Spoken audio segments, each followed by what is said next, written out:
Darvozamizda eni 3,5 razmerda, ikki chetiga 40 santimetrdan tugma joylashtirdik. Balandligi 4 metr, 4 metrga 10 santimetr tepasiga adeni qo'shib joyladik.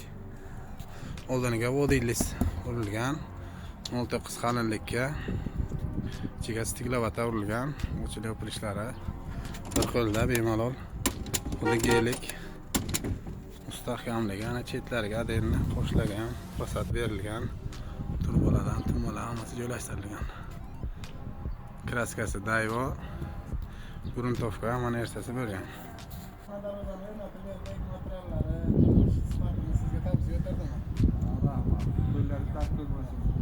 Omen kasbik va umrijoningizga Xudo baraka bersin. Uylarga yaxshi kunlar xizmat. Rahmat.